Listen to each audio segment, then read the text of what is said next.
Hello, everyone, and thank you for joining us today for our lease accounting webinar. My name is Amber Merritt, and I'm a business development representative here at KES. We are excited to welcome everyone and are happy to see such a great mix of existing KES customers along with many people that are new to KES. I would like to turn this over to Glenn Hoffman, our managing director, to get things rolling. Excellent. Thank you, Amber. And let me also thank everyone for joining today. I appreciate you spending some time with us to learn more about leased accounting with NetGain. I will add that in addition to Becca Smith joining us from NetGain to give this demo today, we have a couple of team members from our parent company, Craft CPAs, also on the call. So if you have any gap questions as we go along, they can jump in and help answer those either as part of the discussion today or as part of a follow-up email. All right, let's go ahead and jump on in and get started. All right, so there are a number of people on the call that I'm very familiar with your names. As you're part of the KES family, thank you for joining today. There's also several that I don't recognize, so just really quickly a little bit about KES before I turn this over to Becca. We are a NetSuite solution provider, and we are all about helping companies get full value out of NetSuite so they can successfully run their businesses. We're a very experienced team. We've been around for over 24 years, have done over 450 system implementations, so have kind of seen a lot through all of that. And the big thing for us we like to talk about is we're more than just getting you live on NetSuite. We really want to have a long-term partnership, what we call partner for life.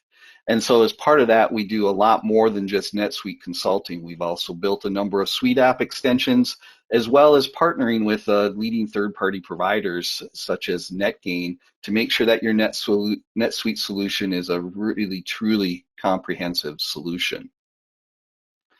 So just really briefly about the Suite apps and some NetSuite partner solutions that go with that. As I say, at the core of our offerings is NetSuite. It's all we do. We don't offer any other ERP solutions. We think NetSuite is by far the leading mid-market cloud ERP solution, and so we've gone all in with NetSuite. With this, we've also built some Suite app product solutions. These are basically things that bring additional functionality to NetSuite. And one of the things that we built out was a streamlined fixed asset solution that we call Easy Assets. It's a great solution for companies that just have basic fixed assets needs and want a simple, inexpensive, but still powerful tool to manage those assets. But we know that many of our customers have a lot more complex fixed assets needs, and including leased asset management. And for this, you need a much more specialized solution. And so we were very excited to have recently partnered with NetGain, who is easily the leading fixed asset solution for NetSuite. And we're excited to have Becca Smith join us today to take you through a demo on how you can do your leased asset management in NetSuite using NetGain. So with that, I will go ahead and turn this over to Becca, and she will take you on through this. Perfect, thank you. So hopefully you can see my screen. Just a little bit of background on me. So my name is Becca Smith. I'm a CPA. I worked at Deloitte in their tax department for a couple years before moving over to my current company, NetGain. We build fully embedded apps within NetSuite. So our apps do sit directly within your NetSuite ERP. They're going to feel a lot like NetSuite, and I'll show a little bit of our products at the end to give you some examples of just what leases should look like, but then also giving you a little bit of a feel for what a software can feel like. So I'll show that as well. But that's a little bit about me, and we are going to be talking about leases today. So for lease accounting, we are going to specifically be getting into a deep dive with 842. This is that new accounting standard that is now in place. Every client, every company must be compliant. And then we're also going to show a couple of different practical examples. So that's kind of where we're going today. And I also will have a couple code words throughout, so just be watching for those. That is how you get your CPE credit. So just a little bit of history on this 842 standard. It has been in development for many years. We also have that IFRS 16, that is going to be the international standard, also in place now. So as of January 2022, every company must be compliant, both public and private. Public had to be compliant back in 2019, and then private have to be compliant and government as of this last year.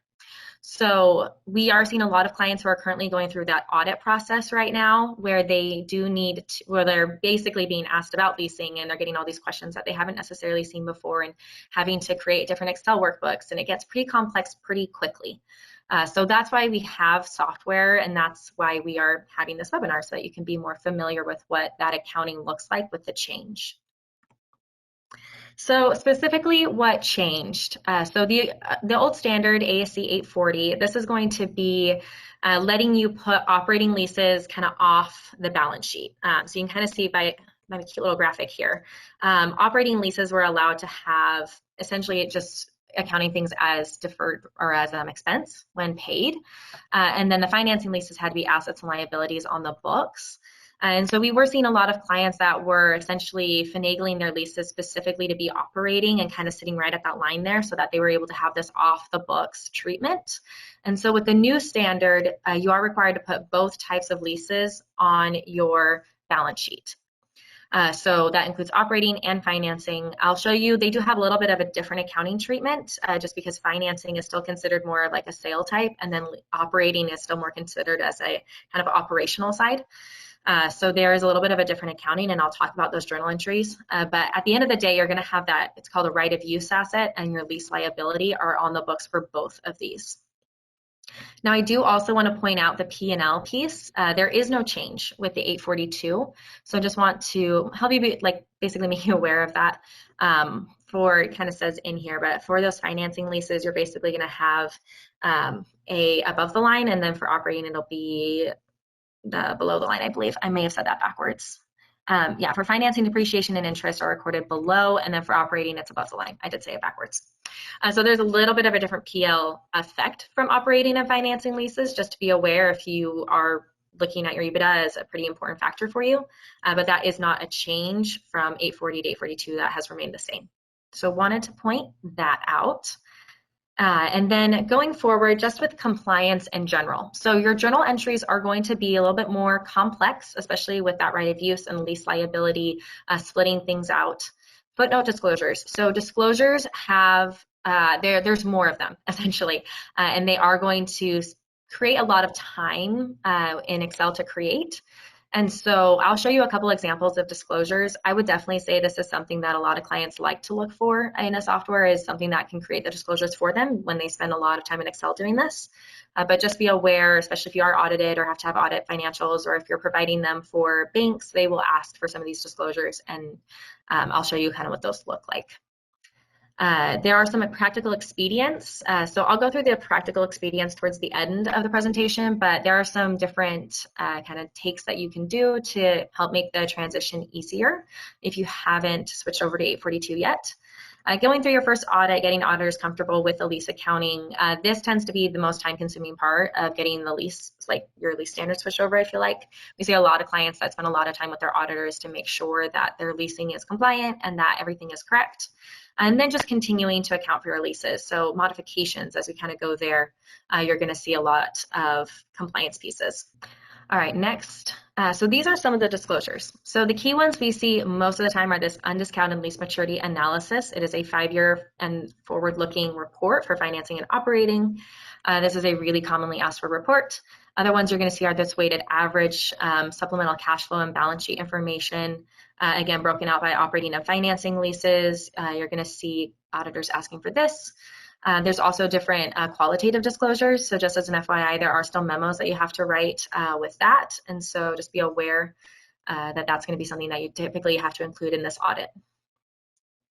So these are some examples. Again, these can be pretty time consuming to create in Excel. So I'll show you what they can look like within a software later. But when you're looking for disclosures, this undiscounted lease maturity is like the main one that clients need. Okay, changes can be intimidating. This is just a nice little quote. My concern is the smaller companies. There's no way I can see them getting this right. Obviously, you can get it right. This is just a quote from a CPA, but Steve Bragg. But the reason that this has been delayed so many years is because of the smaller companies, and this has just been so much more work for companies to adopt 842 than expected. When the public companies had to be compliant back in 2019, it took them a long time, and it tended to be pretty time consuming. And so that's part of the reason they've delayed this, plus with the COVID delays. So we are finally compliant, and we must be compliant. But just to kind of make you feel better, it can be easier than there's easy ways to do this. So this is what journal entries look like. So getting into the actual accounting, I'm assuming most of you guys are CPAs, since you're here for CP credit, my guess. So getting into the actual journal entries that are being posted. This is the one journal entry that had to be posted under 840. This is specific to operating, but this is where we're talking about, right, that expense versus your accounts payable, and this was the only thing, and you just kind of expensed it when it came in, didn't really have to worry about it, especially on a NetSuite situation where it's just going to be on your bill and how the general, like your journal entry is just going to post automatically, tended to be pretty straightforward. Under the new standard, you'll see that we now have that initial journal entry with that right of use asset and lease liability that have to go on the books. This is a net present value calculation based off of all payments throughout the life of the lease. So with that, you have a couple different factors that have to be included. You've got a incremental borrowing rate. You have the payment schedules over the life of the lease. You have to evaluate the life of the lease. There are different kind of caveats when it comes to more likely than not, if you have renewals that are in place for this lease, and if those time periods should be included in the entire lease schedule up front. That's more of your audit question, right? When we get into some of those gap questions, I'm not allowed to like give you firm yes or no's, but just as kind of a guideline, we do see like that kind of more likely than not in that like 75% range typically being used for if they include that time or not. And then going forward on the month to month, you can see here that these journal entries are slightly different, and that's because of that interest rate and the way that this is being amortized. One other thing to point out, because this is an operating lease, you don't separate out the principal and the interest. It just all gets combined into the lease liability. On a financing lease, you'll see that there are two components for this piece. So just as an FYI there. And so then this also can tend to be a bit time consuming because you go from just expensing to having to have that entire amortization journal built out for a lease, and then you're running your journal entries based off of that every single month. So hopefully that makes sense. I mean, you're essentially expensing, and then you have your accumulated amortization, and then you have your lease liability versus the accounts payable, expense versus the accounts payable, lease liability versus accumulated amortization. They're not always perfectly even like this though. So I'll show you another example where the numbers are a little bit more different. When you do have that change in payment over the years, it tends to make it so that your lease liability and right of use amortization are decreasing at different amounts. Okay. Don't panic. So 7 steps to compliance. And this is kind of what we tell clients, like regardless of where you are in this list, this is kind of the list of things that you need to do to become compliant. The first step is identifying your leases. There's embedded leases that tends to get a little bit more complex. That's when you want to talk to your auditors and see if they can help you kind of identify those. But gathering the contracts, amendments, again, kind of looking at any renewals, making sure you have all of that information. Then you need to abstract your lease data. So basically going through and pulling everything out that's important, right? Your borrowing rates, your payment schedules, the life of the lease. You're going to want to choose a tool, whether that's Excel or a software like what we provide. There's a lot of different options there. Obviously, you totally can do it in Excel. And if you do choose to go with Excel, there's a lot of templates online. So I would strongly encourage going and looking for a template versus creating the whole thing yourself. It's just really time consuming. We have them on our website. Fun fact. So inputting lease details into NetLease and generate schedules. Obviously, if you're using our software, we would like you to put that information in, and then we will generate the entire schedule for you. If you are doing this in Excel, then you're going to be kind of creating that Excel sheet, generating the amortization schedule based off of those formulas that are in there. Then as far as your monthly compliance goes, that's going to be running any journal entries, running any disclosures, and doing any modifications. So that tends to be kind of your month-to-month process, is just making sure you're going in and actually running those journals in the system, because they are kind of specific with those right of use and lease liability pieces. They tend to be manual journal entries that you're entering into your NetSuite account.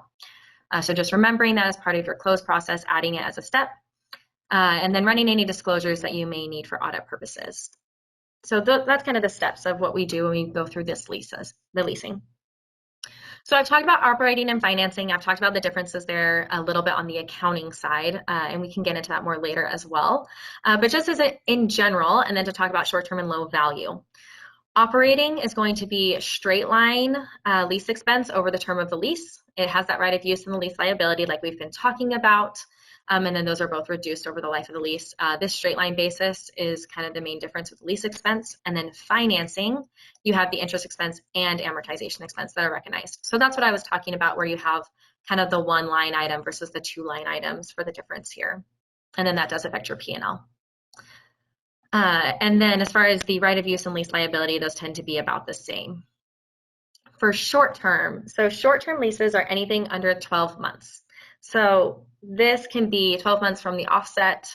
Remember that if you are organizing things to be for 12 months, but then with a full expectation of renewing regularly for a couple like years at that point, you can get into audit conversations around that. But as far as like kind of the most straightforward version, that is going to be 12 months for a short term. And then for these ones, there is no balance sheet impact. And you just recognize the expense as a straight line. So that's going to be essentially the exact same as an 840 treatment. Low value is the same. It is going to be expense on a straight line basis, same as 840, no balance sheet impact. And these are for leases that are both individually immaterial and in aggregate. So just want to kind of point that out. They need to be typically under a capitalization threshold individually, and then also in aggregate, when you add up all of those different leases, it needs to be minor. We do have a client I saw where they were doing their leasing and they were just kind of capitalizing all of it and not worrying about it, or I'm sorry, expensing all of them, because they were for these really small like printers, I think is what they were.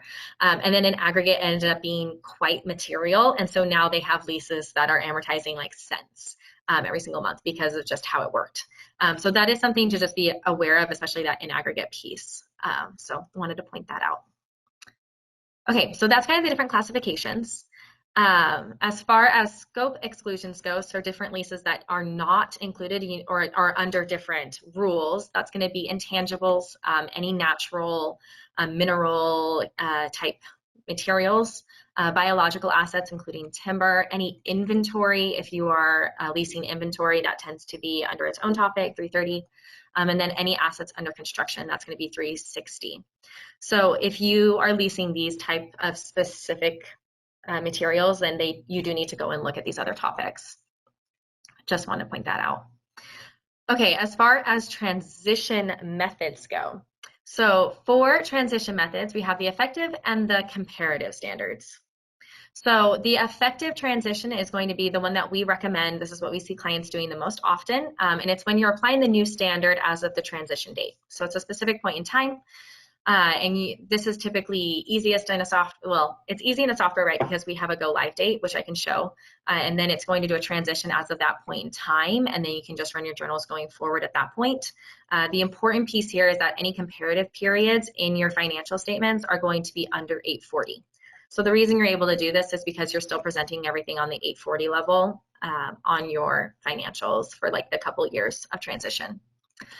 In comparison, the comparative version is going to be where you put your leases on kind of retrospectively, at least up to all of the different financial periods on your financial statements. So those comparative periods on your financial statements, you have to kind of backtrack your leases to that point in time, and that way you can display that information as of 842. So this is not as common just because it tends to be a little bit more work, but it is definitely possible. It's just going to take more Excel sheets, and yeah, it can be a little messier, which is why we usually recommend the effective rate or the effective method. Okay, that's transition methods, kind of your options there. Related party leases, these aren't super common, so I won't go into super detail here, but as far as related party leases go, you do need to have this kind of legally enforceable terms as part of the lease. So the only pieces that are going to be accounted for under 842 are anything that is legally enforceable with like an actual written contract that can't be negated, etc. So just be aware of that kind of caveat when you are doing related party leases. This is also important to note. We kind of already talked about this, about that implied lease term. So you have to consider the intent. If you continue like to renew the lease, if past actions support that conclusion, and then also economic incentives. So just kind of different things to think about, and that will be considered typically by your auditors when you are going through your leases and deciding kind of the length of time that they'll be for. Perfect. Okay, discount rate. So this is one of the main things that clients ask about is the discount rate. It does need to be provided by clients inside of software. Software isn't usually going to give this to you, but there is a little bit of an option here with the risk-free rate. So you have three options. The rate implicit in the lease, this is the actual rate. This is essentially what the lessor is charging you. Most clients don't know this rate, and so it can't be used. But it is technically what you should be using. Because this is usually not known, the next best rate to use is your incremental borrowing rate. So the incremental borrowing rate is required for public companies. It is not required for private companies. So if you are public, you have to go through essentially an analysis to determine what your incremental borrowing rate is. Kind of the exact definition is that at lease inception, it's the cost to have borrowed this same amount of funds over the same time period. So what you would expect, it can be sometimes something that you already have inside of the company or something you have to determine specifically for the lease. We definitely recommend working with auditors to determine this. The third option is this risk-free rate, and this is just literally the US T-bill when you put that lease in service. So it's really easy. You can just go online and grab that rate and then put it in the system or in your Excel sheet. And so that's pretty straightforward. But just as a caveat, this is only available for private companies. And if you do go public, there can be situations where you have to change your rate. So just as an FYI. Okay, so that's discount rates. Again, this is something that you have to put in when you are determining your lease amortization schedules. So these are those elections. So these are some different those elections that you can make when you are going on the new standard to make it easier. So the short-term and low-value leases, this is going to be typically elected because clients just prefer to expense where possible. And so you're going to see most of the time that you can put your short-term and low values and it's just expensed and not worry about it. I would track them so that way you're able to at least be able to have a kind of a version of them inside of your Excel or inside of a software, and you're able to see them and know that that's what's happening with that lease and it is still considered a lease. But as far as the GL impact goes, it's pretty straightforward, pretty easy, and yes, we do typically see this elected. For a threshold, the low value threshold, just as an FYI, if you are international, there is a $5,000 limit on that. But we do see most companies using the same fixed asset capitalization limit for those low value leases. Okay, another election you can make is not separating leases from non-lease components. So I have a client that leases out these massage chairs and they have a maintenance piece associated with it. And so they have elected to do this and essentially put that expense of the maintenance cost along with the cost of leasing that lease and have it all together as one payment in their amortization table. So that is something that you can elect here. It makes it easier on the accounting side, kind of alleviates the burden there a little bit. It does mean that those costs are being amortized versus just expensed when incurred. So there's a little bit of an impact there, but we do see that it tends to be on the more immaterial side and that clients typically prefer to elect this just for the ease on the accounting side. There's also some situations where determining what your standalone piece is really time consuming and not worth the cost and effort there. So we do see it very often included where it's not a specific dollar amount that's been separated. Okay, the discount rate, this is just electing, it's private companies electing to use that risk-free rate. This is used all the time. I see this most often, I would say, with those private companies, especially on the smaller side where they just don't have a desire to go through and determine what their incremental borrowing rate is. So yeah, this is just kind of the ability to use that risk-free rate. Okay, actually I'll finish first and then I'll talk about that. The portfolio approach. So we don't see this elected as much. I have been on some webinars where people have said like, oh, we elect this all the time. So I think it kind of depends a little bit on the types of assets that you're leasing. If you're leasing a ton of computers and they're all exactly the same, then you may want to use that portfolio approach. And essentially what this does is it allows you to put all of your leases into a single lease like record or a single lease amortization schedule. just be aware that they do need to have the exact same characteristics, and it needs to be for kind of the same time period, so that way you can group them together correctly. So we typically see this when clients are buying like high volume of the same asset at once. Or sorry, not buying, leasing high volume of the same asset at once. So this is another piece that you can elect. One thing I do want to note, just because these are elections, going back to disclosures, especially since we are in audit season right now, just verify that you or your auditors are putting in your lease 842 conversion disclosure that you are electing these. That way it's just very clear for everybody that you're making these decisions inside of the business. Okay, there's also a couple different transition reliefs that we can do here. So one of these is the use of hindsight. And with the use of hindsight, this allows you to go back and look at your prior leases. You can redetermine the lease kind of term and redetermine the lease classification based off of the new standard.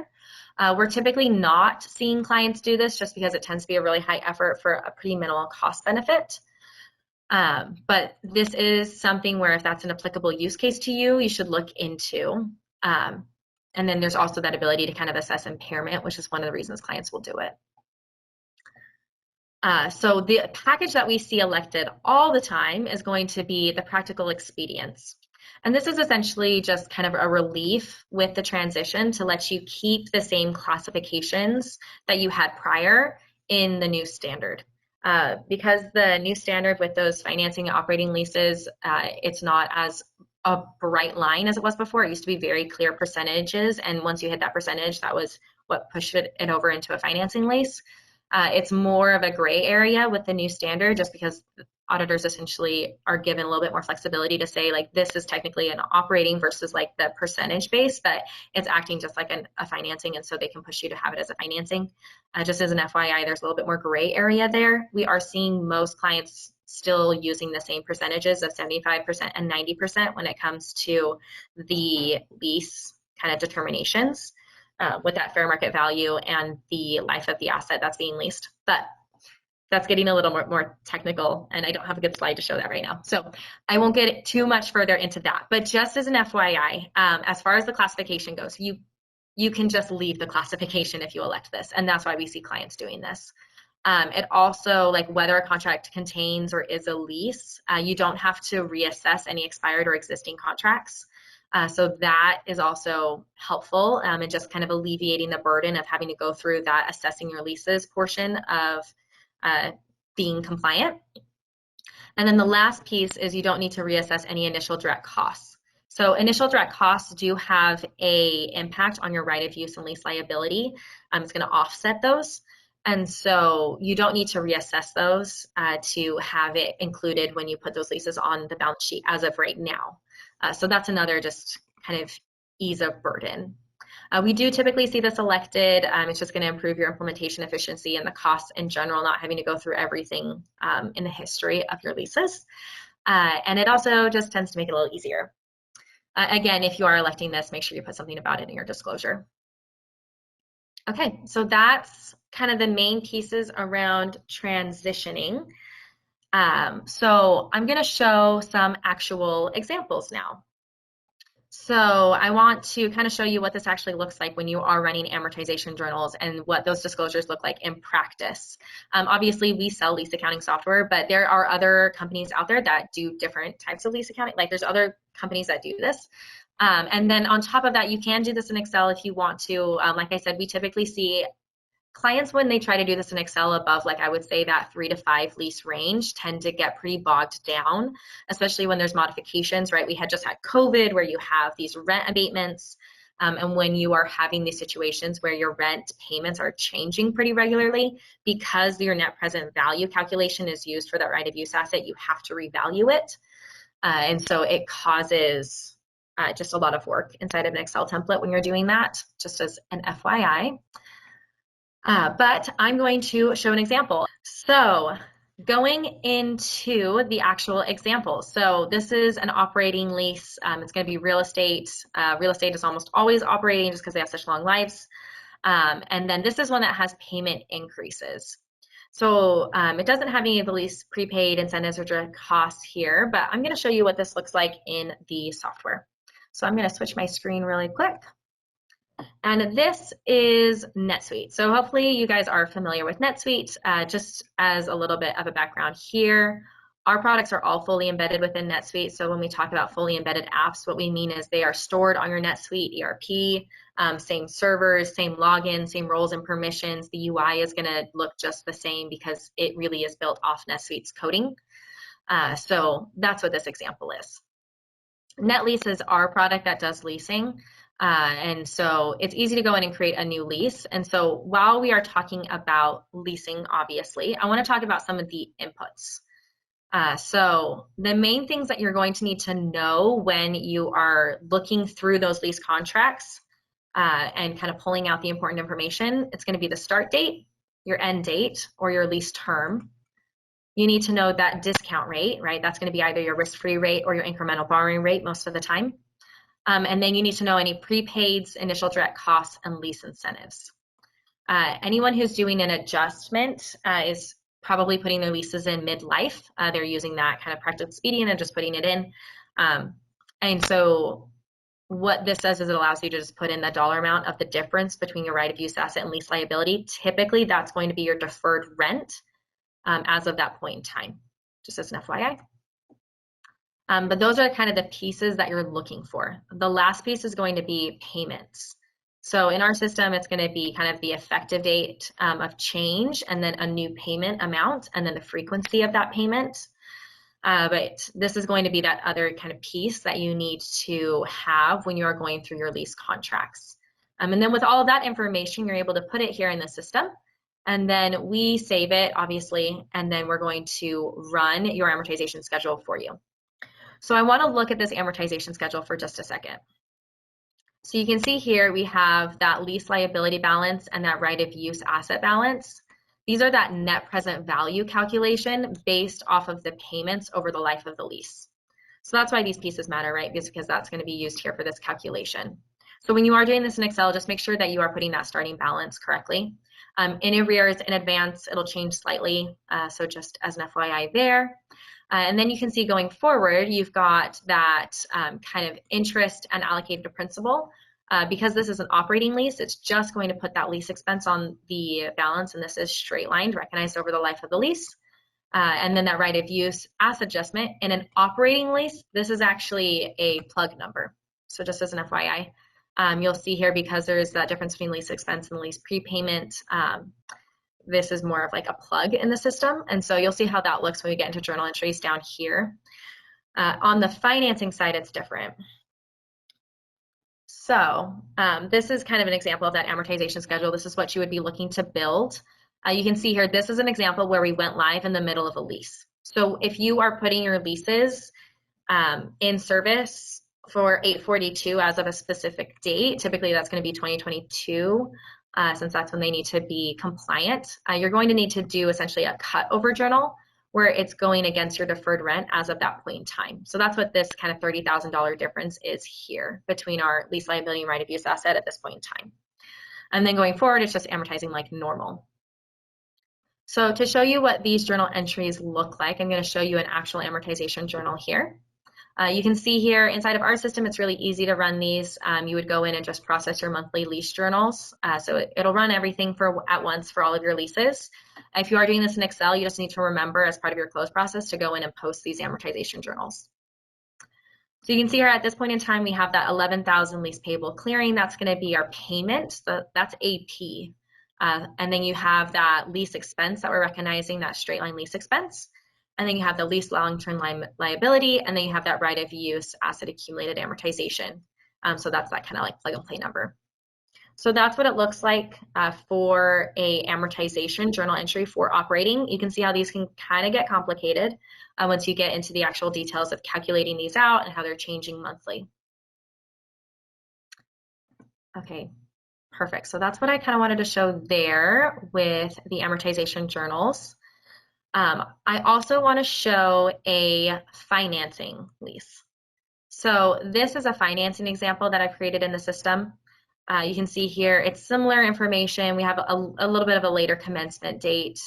We've got initial monthly payment. This one actually just has one payment. I don't have a change in payments on this lease.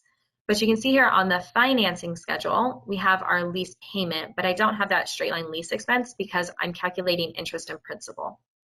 And so this is going to be based off of that discount rate in the system. Again, that's that risk-free or incremental borrowing. And then I have a straight line amortization expense that's being recognized here. So this is kind of digging into those like more nuanced differences inside of the system. So on the operating or lease expenses being kind of the combined version of the interest expense and principal that we're calculating. On the financing, we're splitting it out, and then we're straight lining this amortization expense. And then we have that lease liability right of use asset. These are still going to be the net present value calculations that are here on your books. And so I can show you what these journal entries look like. They're going to be similar to the operating side. You can see here that it's right of use lease liability. Again, easy to run journals inside of a system. Another reason I would suggest it. And then on the amortization side, we've got that AP being hit, that expense, your lease long-term liability, your interest expense. So those are kind of those two pieces that are working together. And then you've got that right of use asset going directly against the right of use amortization expense. So it's a little bit more of an actual depreciation expense looking journal with then the lease liability and interest going against your AP that you're receiving. So that's what the amortization journal looks like for financing. This hasn't changed. This is the same as before. It's really just the operating side that has changed with 842. Okay, perfect. As far as modifications go, so modifications can be pretty time consuming, which is one of the reasons we always suggest a software. But as far as modifications go, the reason that you need to account for them and how you account for them kind of depends on what you're changing. The most common change is going to be to the payment schedule. So if I were to go back to my slides, which I won't right now, you can see that I have like a little slide that talks about different payments. But what we see most often is like with a rent abatement, right? Where you go in and you say, hey, this is now a $0 payment. And then 5 months later, I'm going to have it go back up to my, my normal monthly lease expense. And so that's probably the most common thing that you're going to see. That's how that modification is accounted for can be slightly different. So a standard modification is just going to do a lease liability remeasurement based off of your change in payments, right? It's going to change your lease liability. You can also do a decrease in scope, which will have a gain or loss recognized on it. You can also do a right of use impairment that will have an impairment GL impact. And then we have something called a non-lease payment in our system. That's just for kind of ease of use. If you are changing the rate, that can also be done. And if you're doing this in Excel, just essentially remember you need to kind of modify the whole schedule, or you need to create an additional tab so that you have that historical information saved somewhere. So when you modify a lease, I'll kind of show you what it looks like in our system, and then also just talk about what this would look like in an Excel. But there can really be any type of modifications. They're pretty common. So I would definitely look for something, if you are looking at software, that can handle modifications pretty easily. You can see here ours is going to track that change. We have a modification sub-tab that's going to kind of show that modification that we're running here. This one does have a journal entry associated with it to change that lease liability. So then going back to the schedule, this is what I would expect. Looks like it's still processing. But let's give it a second here. So yeah, you can go in here and then you're able to basically see like the modification journal entries that are ran and that change at that point in time. So you can see that right of use adjustment that we did. So that's just something to look for. This is kind of what you would need to be building out in an Excel, or that you should be seeing within a software, is this ability to have a modification and to have schedules kind of layering on top of each other, right? I don't want the schedule before this point to change because that's what's actually posted. But then going forward, it does need to change. You can see my lease expense has changed slightly. So that's kind of what a modification looks like specifically in our system, but also just in general when you are running one of these on leases. Okay. As far as lease termination goes, there's a little bit of a GL impact associated with that as well, depending on what you're doing. So when it comes to terminations, again, like inside of a software, it's basically just going to prompt you to enter the relevant information. If you're doing this in an Excel, you need to write off that right of use and that lease liability as of the termination date. And then the difference is typically going to go to like a gain or loss account, depending on the GL impact that you have coded. You can have cash paid or received on a termination, and so that tends to be also factored into that gain or loss. And then you've got the termination reason, any notes. So it's pretty easy to enter in our system, but also something to just be aware of. Okay, since you guys, I think, are mostly in NetSuite, I'll just talk about a couple NetSuite specific things. So if you are looking for a software that can do this inside of NetSuite, look for something that can do billing. Ours connects directly to your AP and creates bills. So that's nice because then you're going to have related records with the bills that are actually created here based off of that payment amount. So that's easy. And then transfers. When you are doing transfers, the only thing I would say to be aware of with transfers is you do need to take, because you have a balance sheet impact going on, you need to take that right of use and lease liability off your books with a transfer journal entry, and then you need to put them back on the books with the new information. So inside of NetSuite, right, we typically are using department class location. So you're going to see those as options here that you can select and change. If you're doing a intercompany transfer, then you need to make sure that you're hitting an intercompany receivable or payable account as essentially that difference between your lease liability and right of use asset as of the transfer date. So that's just also something to be aware of. If you are posting these journals manually, you need to be offsetting those via the payable and receivable accounts.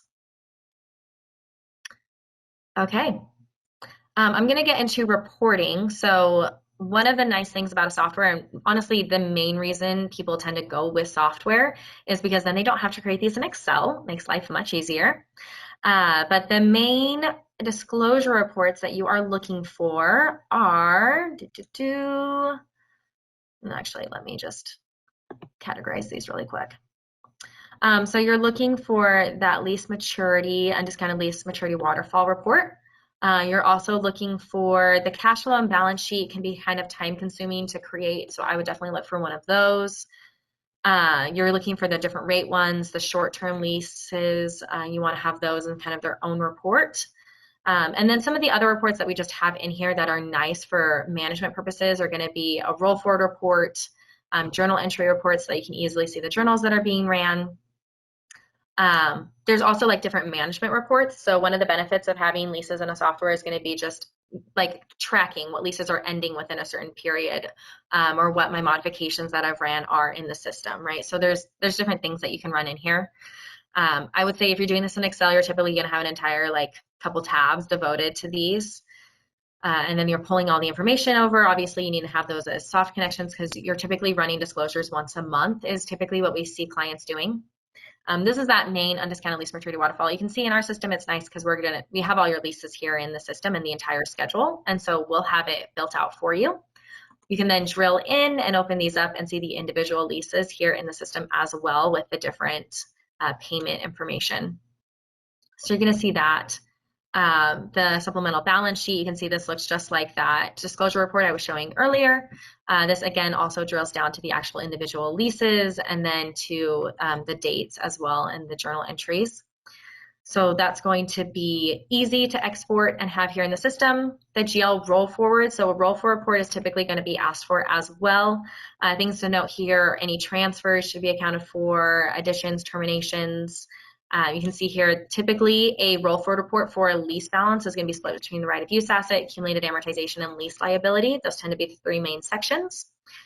All of our reporting also has filters here at the bottom, so that makes that pretty easy.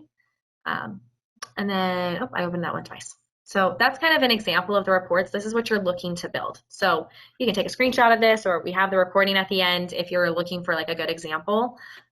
This tends to be what clients need the most. And then if you are using a software, obviously you can go and create your own reports as well, save searches, etc. The other just nice thing, I'll just kind of talk about how fun we are really quick, is this ability to generate report packages. So this is something that I would look for if you are running disclosures all the time, is just an ability to kind of group those reports and then export them all at once. So what this will do is create one Excel sheet for you that has each of these as an individual tab in the system. You can always run or export reports individually as well via the export button. You can see here it creates that Excel sheet, and then you can just open that up and use it. We'll see if it gets mad at me for being protected. Nope, worked. So you can see here, right, there's those leases, the dollar amounts. We've got the built-in kind of nesting here in the system. So that's what it's going to look like if you're exporting directly from our system. But I would definitely look for something that's intuitive, easy to use, has the ability to export stuff, especially if you're exporting packages often. That's just going to make your life way easier. So that's my 2 cents on reporting. Okay. Well, with that, we have about 5 more minutes. Percentage rent hasn't really changed with 842, and that's going to be pretty much, well, essentially what it does is you're just, because it's considered a variable cost, so this gets a little bit more in the weeds, but when it comes to variable costs with leases, they tend to be expensed when paid versus being included in your standard lease pay payment, unless you're doing that that decision to put kind of like the maintenance costs, like I was talking about with the examples, right, where you have the maintenance costs that are the same every single month, but we don't really know what the actual breakout is, so we just include it in the lease payment. That would be included in the lease payment. But in the example of a real estate company where you have CAM, for instance, those ones are typically going to be included as non-lease payments, is what they're called. So in our system, we have this ability to put them here under our lease payments. That's what these non-lease payments are over here. And these are going to then kind of populate and be expensed on their own, separately expensed when paid, whatever that dollar amount is at that point in time. And these ones are typically not rolled into your total payment amount in the amortization table. They're just expensed. And for percentage rent, it's going to be the same thing. So when it comes to percentage rent, this is just going to be essentially, because it's typically seen in real estate situations, so I don't know if that's applicable to anybody on the call, but so I won't get into it. But you can reach out to us if you want to talk more about the percentage rent piece. It is just expensed as kind of incurred. So I wanted to point that out. We already talked about modifications, and we talked about transfers, closeout terminations. We kind of already talked about all the GL impacts of those. Yeah, I guess that's probably as much as I would need to show. Oh, we haven't talked about the lessor side at all. Maybe I'll take 5 minutes and talk about lessor.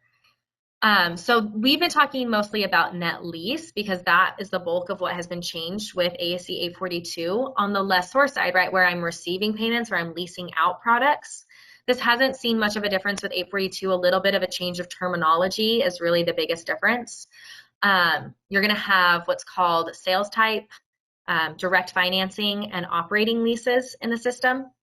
Again, kind of going into some of these different questions, and actually I can show that. So we have what's called a lease proposal here in the system, and this is going to go through the 5 questions that determine whether a lease is operating or financing, or on the lessor side, sales type, direct financing, or operating. And the main pieces here, you can see here that primary information, schedule information are the same, but this is a good way to kind of visualize the 5 criteria that you need to be asking when you are looking at what a lease classification is. So I was talking before about those percentages, right? The 75%, the 90%. Those haven't really changed, except for that they're now more of a gray line versus a bright white line. But the main questions you're looking for are, does the ownership actually transfer at the end of the lease term? So if there is a true transfer, this is going to prompt it to be a financing lease. Do you have a purchase option that you're reasonably certain to exercise? Again, reasonably certain is kind of that more likely than not, but also like on the higher end of that, right? We're looking at closer to like the 80 to the 90% and kind of somewhere in there. And again, that tends to be something you discuss with your auditors. And if that is yes, then it will be a financing lease. Looking at the economic life of the asset. So you look at kind of the remaining economic life, right? This asset has 20 months left of its life and I'm renting it or leasing it for 18 months. That's going to be over a 75% threshold. And so that will trigger it to be financing. Really what they're looking for here in general is just, are you essentially purchasing this asset? You also have the fair value. Oh, yeah, the fair value of the asset. So you would put in like the dollar amount of the underlying asset, or a good estimate. Since you're leasing the asset, you don't necessarily know the actual fair value, but you would get a decent estimate on that. And then you put in, we'll calculate the present value of those payments, right? Kind of that net present value calculation.